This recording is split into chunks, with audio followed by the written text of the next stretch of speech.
Projekt GuRu. Всем привет! С вами Zak Novak на радиостанции Novorussia Rocks. Welcome to Novorussia Rocks radio station. This is Zak Novak, your American in downtown Donetsk. The program is called Projekt GuRu, and GuRu is in the house as always. Andre, my engineer. Let's get right to it. 6 fascist Ukrainian soldiers killed in a surprise attack that was repelled in the Yasinovata area. A group of observers from the Organization for Security and Cooperation in Europe, OSCE, Special Monitoring Mission, SMM, to Ukraine and Joint Center for Control and Coordination, JCCC, of the ceasefire regime in Ukraine's southeastern Donbas region have arrived to conduct an inspection at the site where the Nazi Ukrainian security forces on Thursday reportedly made an attempt to break through the positions of the units of the Donetsk People's Republic, the Donetsk news agency reported. The JCCC delegation is headed by Major General Igor Mishutkin and the OSCE group by Principal Deputy Chief Monitor of the OSCE Special Monitoring Mission Alexander Hug. The observers are accompanied by representatives of the DPR Defense Ministry. The group will examine the area and record the consequences of the ceasefire regime violation. On Thursday, DPR Defense Minister spokesman Edward Basurin said that the Nazi Ukraine forces made an attempt at about noon on May 26 to outflank the DPR positions in the area of the Yasinovata checkpoint on Donetsk-Gorlovka highway and approached the Yasinovata fork from the other side. The attack was repelled. As a result of the armed clash, 6 Ukrainian junta Nazi military were killed, but sadly, 2 of our comrades were also killed. According to Basurin, as a result of another criminal order of the Nazi Ukrainian military political leadership, the 58th Brigade of the fascist Ukrainian armed forces attacked the DPR positions in the area of the Adievka industrial zone. 6 killed military servicemen, about 10 wounded, are upon the conscience of the Ukrainian Armed Forces Command. DPR sources reported earlier that the fascist Ukrainian forces again opened fire overnight on the territory of the republic, including from mortars. The northern suburb of Donetsk and Yasinovata checkpoint on Donetsk-Gorlovka highway came under fire.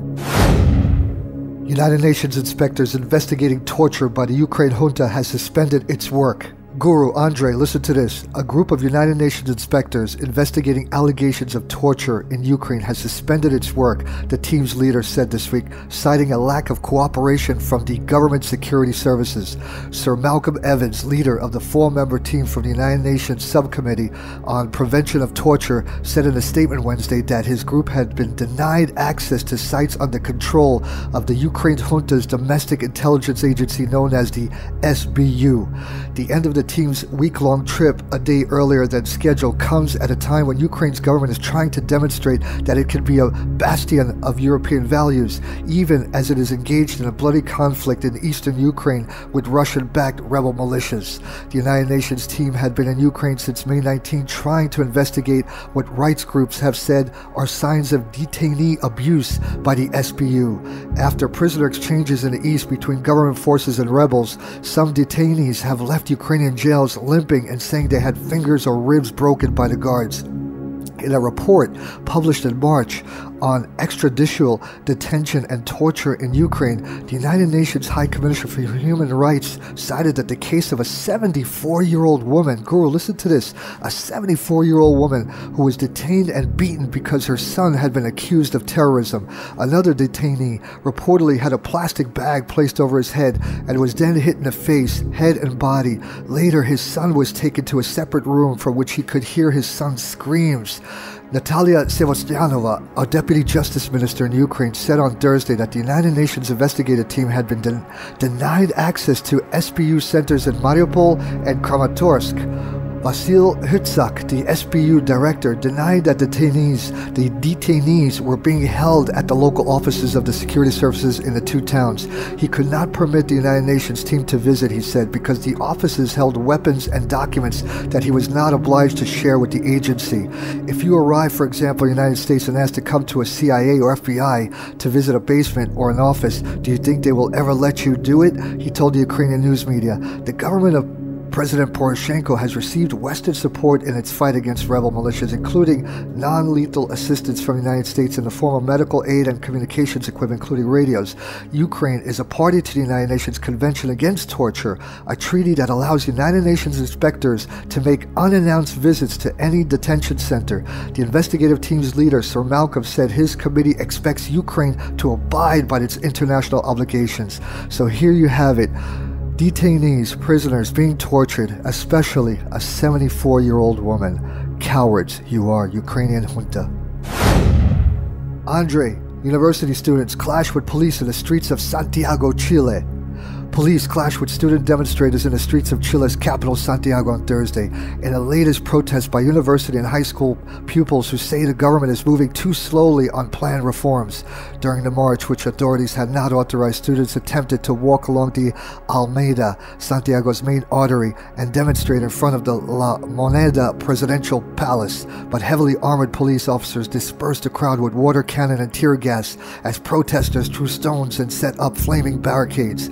We occupied the street peacefully, but unfortunately the police pushed us back brutally, High School Student Union President Jose Corona, soaking wet from police water cannon, told the media. The clashes are the latest in a number of high-profile protests in Chile in recent weeks, which have included a fatal arson attack and a scuffle with protesters inside La Moneda. According to student unions, the protests are a response to what they perceive as a slow pace of reforms by the government of President Michel Bachelet, particularly with regard to education. We, the students, have adopted a position of offense, Marta Matmala, head of the University of Santiago Student Union, said in a broadcast. We are going to stay on the streets. From today onward, we expect that the protests will only intensify. Bachelet, who began her second non-consecutive presidential term in 2014, campaigned on a slew of reforms that included shaking up Chile's highly privatized education system and making university free of charge. However, the planned reforms have been delayed and scaled back over the past year due to recalcitrant Congress, far-reaching corruption scandals, and a sluggish economy, angering many on the left.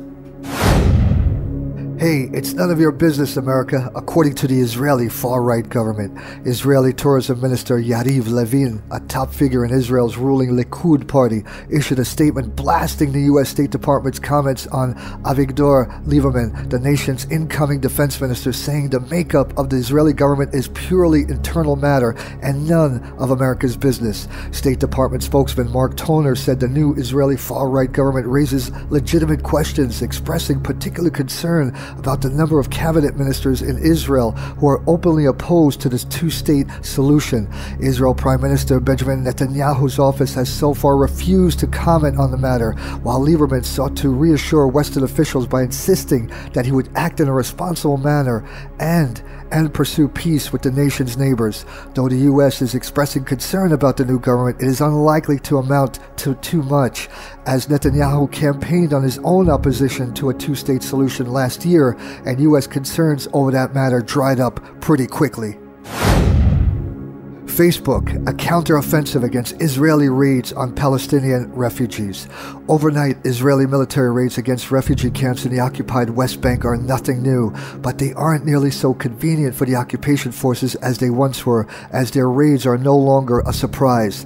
As with so many other places around the world, the internet changes everything. Now some residents of the refugee camps stand guard at the entrances at all hours, keeping an eye out for Israeli incursions. They can't stop the military, but they can warn the entire camp that a raid is ongoing on Facebook. Details about the size and direction of the raiding force gives refugees a heads up they otherwise wouldn't have. Such Israeli night raids are generally speaking aimed at capturing suspects who they hold in military detention, often without access to courts and without charges for months on end. Information about the direction the troops are headed allows potential detainees to slip away before they arrive.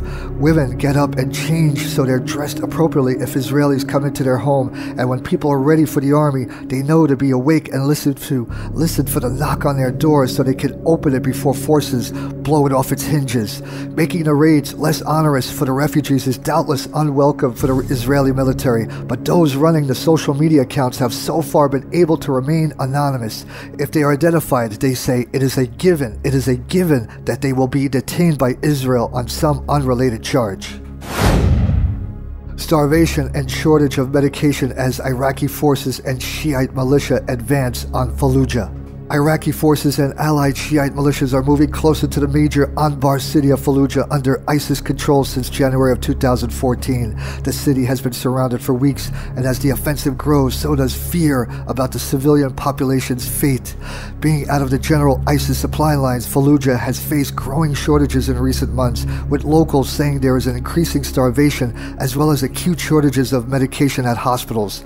Though some have estimated as many as 100,000 still remain, recent estimates suggest about 50,000 civilians left in Fallujah. But while the Abadi government has ordered civilians to flee, it's not so easy to actually do so. Surrounded by Iraqi troops from without, ISIS troops from within, and countless fields of explosives in the middle, only about 800 people have successfully fled the city. Staying isn't much safer, with the offensive meaning artillery hitting central parts of the city and leaving home to try to find food and dangerous endeavor, with the risk that anyone out of the house is suspected of fleeing by ISIS and targeted for that. Those who've successfully escaped as described as in state of shock from the difficulty, but even with their future is ultimately uncertain, as Sunni Arab refugees liberated from ISIS territory are a growing refugee problem across Iraq and unwelcome in many parts of the country. A challenge to Turkey, U.S. Special Forces wearing the insignia of the Kurdish YPG. The Pentagon today reiterated that the U.S. Special Forces on the ground in Syria are in purely non-combat role, despite a new spate of photographs showing the troops embedded with Kurdish YPG forces in combat operations. The photos showed the U.S. Green Berets wearing the insignia of the Kurdish YPG on their uniform, likely to be a topic of contention with U.S. ally Turkey, who considers the YPG to be a terrorist organization. Pentagon officials say it is fairly common for U.S. troops to wear other factions' insignia. Pentagon spokesman Peter Cook said that the U.S. Special Forces are aiming to blend in with the community to enhance their own protection by wearing the Kurdish insignia, while Colonel Steve Warren said it was a sign of partnership with the Kurds. The exact number of U.S. ground troops in Syria is not a matter of public record, though Cook did concede that the number has escalated from the initial deployment of 50 troops. President Obama signed off on another 250 troops earlier this month, and Pentagon officials were angling for more almost immediately thereafter. Pentagon officials have twice confirmed U.S. troops inside Syria participate in Kurdish combat operations, above and beyond the engagement shown in the new photographs. Despite this, the official narrative that they would never participate in combat operations remains unchanged, with some officials seemingly determined to keep up this pretense at all costs. Hey folks, yesterday was a very, very sad day for me, very emotional, visiting a beautiful district area, Oktoberski. If you visit my Facebook page, you'll see the blog. I'm actually going to read it now, and visit Novorossiya today. We got a whole bunch of photos that we took. Very, very sad situation. So here we go. A somber day, a day full of tears. It was a gathering, a ceremony, and a memorial for all the victims of Oktoberski district. Victims from the bombings, war crimes, atrocities committed by the Poroshenko junta government backed by the Obama regime. What I don't understand is why the constant cowardly bombing of civilian areas. Victims, innocent victims, from children to the elderly, little children who have not seen life nor enough time to play with friends or enjoy being with their parents, going to a park or a circus. Gone, simply gone. But not just a medical complication, some type of disease, but ripped apart by bombs. Their flesh, little boys and girls, ripped to pieces. What madness. The elderly, to live out their lives, to enjoy their last moments in life, simply cut short, taken away. Married couples, teen lovers torn apart, simply cruel, never to hold hands again. Some say when it is your time, the heavens call. But this was not the case. Life was cheated from them. Life was stolen. It was not their time. The evil hand of Poroshenko and Obama has stolen their lives. Oktobersky District, a district like many towns in the U.S. with no military installations, no military outposts, no tanks roaming the streets. I have visited Oktobersky many times. Some parts look like my hometown of Bayside, back in New York. But today was a somber and emotional day, a huge gathering in the thousands. People actually came in from other parts of Donetsk for this ceremony. All the victims, all the names placed on the walls of remembrance. All the relatives, friends, and many others who came to pay their respect, the cries, the tears, and the bitterness. The local priest with prayers and chants, many following with the sign of the cross. Children and the old placing flowers, candy, toys at the walls of remembrance. What made this ceremony of Oktobersky more moving was the fact that this district, till this day, is still being constantly bombed. The people have not left Oktobersky. They have not left.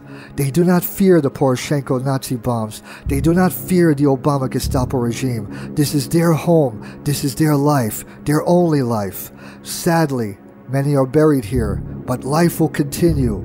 All the children of Oktobersky who have survived will be stronger, and the sun will rise here because Oktobersky will survive in the Donetsk People's Republic. Hey folks, thank you so much for listening. As I stress always, be safe, stay alert, have a great safe weekend, and see you all on Monday. Bye-bye folks.